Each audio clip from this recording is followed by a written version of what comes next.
তাহলে এইখানে আমরা একটু দেখি, এবং দেখো এইখানে কিন্তু একটা জিনিস আমি বলি, মূলত হচ্ছে গিয়ে তোমাদের যেটা করতে হবে, তোমাদেরকে মুখস্থ করতে হবে। হ্যাঁ, এখানে কিন্তু আর অন্য কোনো মানে সেরকম পদ্ধতি কিছু নেই।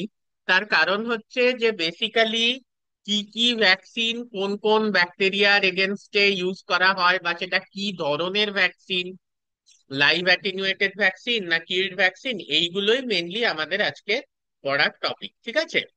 তো ব্যাকটেরিয়াল ভ্যাকসিনস হচ্ছে হোল ব্যাকটেরিয়া ইউজ করে বানানো যায়। এবার হোল ব্যাকটেরিয়াটা লাইভ অ্যাটিনুয়েটেড ব্যাকটেরিয়াও হতে পারে, যে আমরা একটা জীবিত ব্যাকটেরিয়া কিন্তু সেটাকে অ্যাটিনুয়েট করে দিলাম, নিভা একটু নিয়ে যান, সেটাকে অ্যাটিনুয়েট করে দিলাম, মানে সেটা ডিজিজ কজ করার অবস্থায় থাকলো না।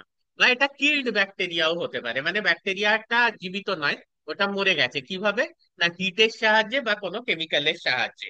এছাড়া কি হতে পারে, যে ব্যাকটেরিয়াল কম্পোনেন্টস আমরা ইউজ করতে পারি অ্যাজ ভ্যাকসিনস, যেমনি ব্যাকটেরিয়াল টক্সিনস, পলিস্যাকারাইডস বা প্রোটিনস, এগুলোকে আমরা পিউরিফাই করে নিলাম, নিয়ে ইউজ করলাম, এবং এগুলোর মাধ্যমে কিন্তু আমাদের ইমিউনিটি আমরা ইনডিউস করলাম। ঠিক আছে? Against the bacterial infection. এবার কিছু উদাহরণ আমরা দেখি। স্ক্রিন দেখা যাচ্ছে তো? হ্যাঁ স্যার। ওকে, ভেরি গুড। ঠিক আছে, প্রথমে হচ্ছে লাইভ অ্যাটিনুয়েটেড ব্যাকটেরিয়াল ভ্যাকসিনস। ঠিক আছে? হ্যাঁ, এখানে খুব ইম্পর্টেন্ট হচ্ছে গিয়ে টিউবারকিউলোসিস এর এগেনস্টে যেটা ইউজ করা হয়, that is the BCG vaccine, bacille Calmette Guerin. Bacille Calmette Guerin, এই কামেট বানান হচ্ছে CALMETTE, bacille Calmette Guerin vaccine. ঠিক আছে? এইটা কিন্তু একটা লাইভ অ্যাটিনুয়েটেড ব্যাকটেরিয়া ইউজ করা হচ্ছে, মানে ব্যাকটেরিয়াটা উইক হয়ে গেছে, যার জন্য কিন্তু ও জীবিত আছে, ও কিন্তু শরীরের মধ্যে গিয়েও সংখ্যা বৃদ্ধি করতে পারছে, ও ইমিউনিটিকে স্টিমুলেট করছে কিন্তু ডিজিজ কজ করছে না। এছাড়াও টাইফয়েডের ভ্যাকসিন, যেটা ওরাল টাইফয়েড, TY21A, এই ভ্যাকসিনটাও কিন্তু খুব ইম্পর্টেন্ট লাইভ অ্যাটিনুয়েটেড ভ্যাকসিন।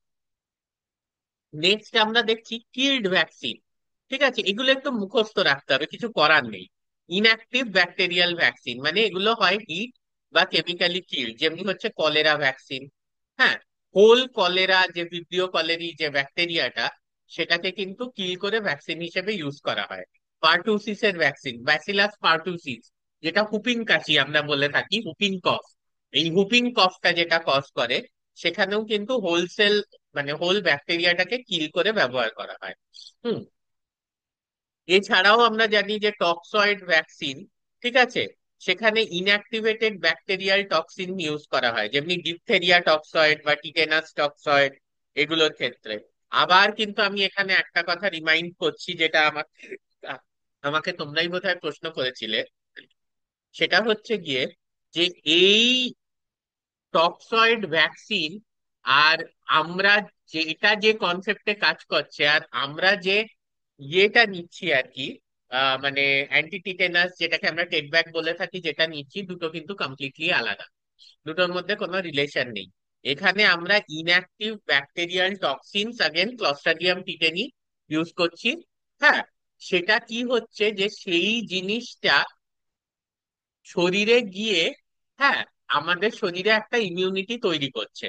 আর যখন আমরা অ্যান্টিটিটেনাস ইনজেকশন নিই, তার মানে ওটা হচ্ছে গিয়ে একটা প্রিপেয়ার্ড অ্যান্টিবডি, অ্যান্টিবডিটা অলরেডি রেডি করে দোকানে ঠান্ডায় রাখা আছে, যেটা তোমার শরীরের মধ্যে দিয়ে দেওয়া হচ্ছে। দুটোর মধ্যে কিন্তু অ্যাজ সাচ কোনো সেরকম রিলেশন নেই। হ্যাঁ। নেক্সট হচ্ছে, কারণ ভ্যাকসিনটা নিলে তোমরা একটা ওভারঅল পিরিয়ডের ইমিউনিটি পাবে, অ্যান্টিবডিটা নিলে কিন্তু একটা খুব শর্ট টাইমের জন্য, যতক্ষণ ওই প্রোটিন গুলো থাকছে শরীরে ততক্ষণেরই ইমিউনিটি পাবে। আচ্ছা, নেক্সট হচ্ছে সাব ইউনিট আর অ্যাসেলিউলার ভ্যাকসিনস। এগুলো আমরা জানি যে পিউরিফাইড ব্যাকটেরিয়াল কম্পোনেন্টস, মানে প্রোটিন বা পলিস্যাকারাইড, এগুলো ইউজ করা হয়। দিস আর অ্যাসেলুলার, মানে এখানে কোনো হোল সেল কিন্তু ব্যবহার করা হচ্ছে না, যার জন্য এটাকে সাব ইউনিট আর অ্যাসেলুলার ভ্যাকসিন বলা হচ্ছে। এগুলোর যদি উদাহরণ দেখি, অ্যাসেলুলার পার্টুসিস হুপিং কফের এগেনস্টে, তারপর হচ্ছে গিয়ে ম্যানিনজাইটিস এর এগেনস্টে ম্যানিনজোকক্কাল পলিস্যাকারাইড, বা নিউমোনিয়ার এগেনস্টে ক্লাস ডিপ্লোকক্কাস নিউমোনি বা স্ট্রেপ্টোকক্কাস নিউমোনির এগেনস্টে নিউমোকক্কাল পলিস্যাকারাইডও ব্যবহার করা হচ্ছে। ঠিক আছে। আর কি ধরনের ভ্যাকসিন ইউজ করা হয় ব্যাকটেরিয়ার এগেনস্টে? Conjugate vaccine. কনজুগেট ভ্যাকসিন কিরকম? এটা হচ্ছে পলিস্যাকারাইড অ্যান্টিজেন হিসেবে কাজ করবে। আই রিপিট, পলিস্যাকারাইডটাই অ্যান্টিজেন হিসেবে কাজ করবে, কিন্তু এটাকে লিংক করা হবে গিয়ে হচ্ছে কেরিয়ার প্রোটিনস এর সাথে। এটাকে কেরিয়ার প্রোটিনস এর সাথে লিংক করা হবে to enhance or to increase the immunity. ঠিক আছে। এর কিছু যদি আমরা উদাহরণ দেখি, তাহলে হিমোফিলাস ইনফ্লুয়েঞ্জি, হ্যাঁ, টাইপ বি, যেটাকে আমরা এইচআইভি বলি। ঠিক আছে। নিউমোকক্কাল কনজুগেট ভ্যাকসিন, ভ্যাকসিন মানে হচ্ছে PCV, pneumococcal conjugate vaccine PCV30। ঠিক আছে। These are some of the examples of conjugate vaccine, যেখানে একটা পলিস্যাকারাইড অ্যান্টিজেনকে কিন্তু প্রোটিনের সাথে লিংক করে দেয়া হচ্ছে। এই প্রোটিনটা পলিস্যাকারাইডটাকে ক্যারি করছে, এটা একটা বাহক হিসেবে কাজ করছে টু এনহ্যান্স দ্য ইমিউনিটি। হ্যাঁ। এবং এই ধরনের ভ্যাকসিন ইউজ করে কিন্তু কমন যে ব্যাকটেরিয়াল ডিজিজ গুলো, সেগুলো প্রায় সবই প্রিভেন্ট করা যায়, যেটা হচ্ছে টিউবারকিউলোসিস, ডিপথেরিয়া, টিটেনাস, পার্টিউসিস, ঠিক আছে, টাইফয়েড, কলেরা এবং ম্যানিনজোকক্কাল মানে ম্যানিনজাইটিস বা নিউমোনিয়া ইনফেকশনসও কিন্তু প্রিভেন্ট করা যায়। নাও let us come to our next part, that is our this thing, viral vaccine. ঠিক আছে। এখানেও ওই সেম ব্যাপার, যে আমি হোল ভাইরাসকে ইউজ করলাম কিংবা ভাইরাসের কোনো কম্পোনেন্টকে ইউজ করলাম। ভাইরাসের কম্পোনেন্ট বলতে it could be a protein, it could be nucleic acid, or it could be vectors to induce immunity against viral infections. ঠিক আছে। এবার এটার কিছু টাইপস আর এক্সাম্পলস আমরা দেখি, যেখানে আমরা লাইভ অ্যাটিনিউয়েটেড ভাইরাল ভ্যাকসিন ইউজ করছি, মানে উইকেন্ড ভাইরাস যেটা কিন্তু শরীরের মধ্যে রেপ্লিকেট করছে, ফলে immunity is very very strong. হ্যাঁ।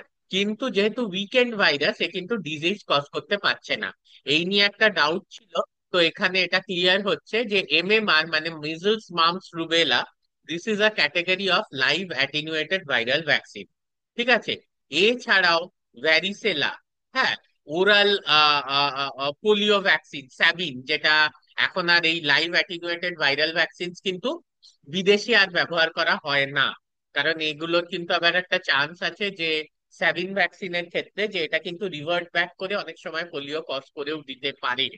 যার জন্য নাওয়াডেজ the western countries, America, Canada, এরা কিন্তু আর এই ওরাল পোলিও যে স্যাভিন ক্যাটাগরিটা, সেটা কিন্তু আর ইউজ করে না। ওরাল পোলিও স্যাভিন ক্যাটাগরিটা ইউজ করে না। দেন উই হ্যাভ ইয়েলো ফিভারের এগেনস্টে ভ্যাকসিন, রোটা ভাইরাসের এগেনস্টে ভ্যাকসিন, এগুলো কিন্তু সবই লাইভ অ্যাটিনুয়েটেড ভাইরাল ভ্যাকসিন। হ্যাঁ। ভ্যারিওলা, ভ্যারিসেলা, এগুলো, এই চিকেন পক্স ইত্যাদি, এগুলো কিন্তু খুব important vaccine. Then we have inactivated killed viral vaccine. Inactivated killed viral vaccine, ঠিক আছে, কেমিক্যাল বা হিট দিয়ে ভাইরাসটাকে ইনঅ্যাক্টিভেট করে দিয়েছি। আবার এখানে দেখো সাল্ক, আমরা জানি, তোমরা যদি আমার লেকচার শুনে থাকো ইউটিউবে, তোমরা দেখবেই যে আমি পোলিও ভ্যাকসিন নিয়ে বলেছি, সাল্ক আর সাবিন, এই দু ধরনের ভ্যাকসিন নিয়ে।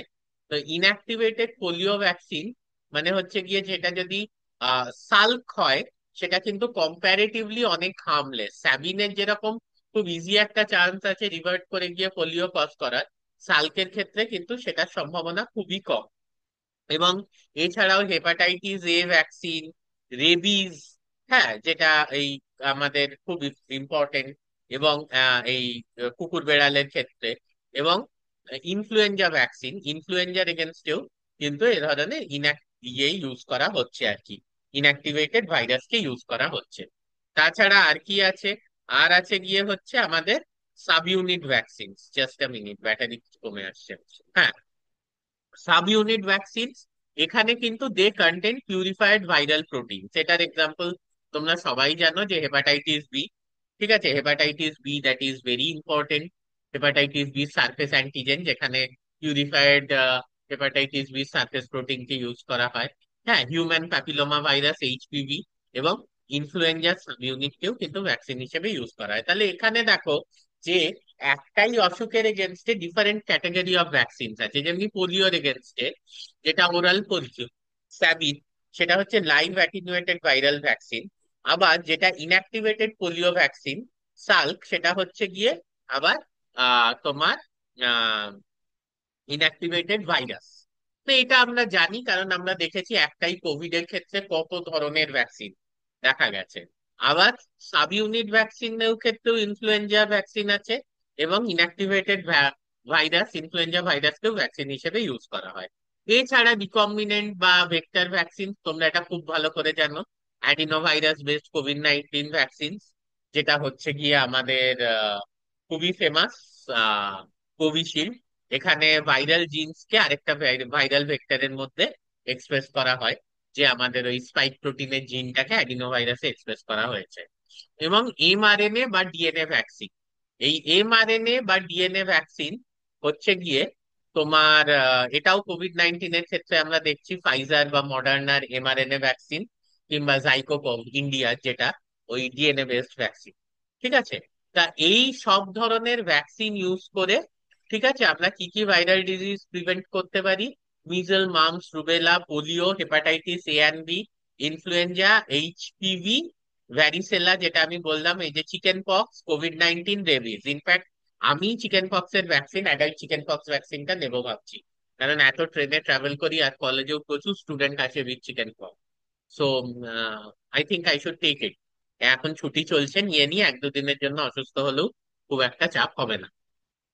যাই হোক, so these are all about bacterial and viral vaccine. Just তোমাদের মনে রাখতে হবে যে ডিফারেন্ট কি কি টাইপের ভ্যাকসিন যায়। And now the other part of the class, যেখানে আমরা অন্যান্য ইনফেকশাস ডিজিজ যা আছে তার এগেনস্টে কি কি ভ্যাকসিন হয় দেখবো। But the take home message is, এইখানে যে কমন ভাইরাল ডিজিজ আছে বা কমন ব্যাকটেরিয়াল ডিজিজ আছে, প্লিজ এনশিওর যে তোমরা কিন্তু প্রোটেক্টেড এর এগেনস্টে, বা তোমাদের বাড়িতে যে বাচ্চারা আছে তারা কিন্তু এর এগেনস্টে প্রোটেক্টেড, কারণ এর জন্য কিন্তু কোনো পয়সা লাগে না। সরকারি হাসপাতাল বা স্বাস্থ্য কেন্দ্রে কিন্তু এই ধরনের vaccine completely free of cost দেয়া হয়। ঠিক আছে? সো জাস্ট আ মোমেন্ট, আমি একটু চার্জারটা লাগাই।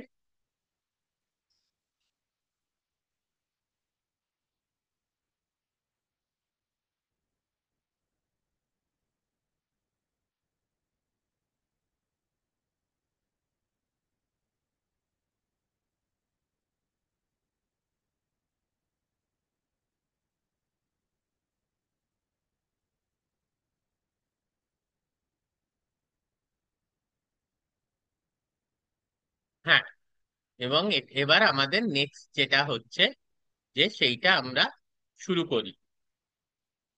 ওকে।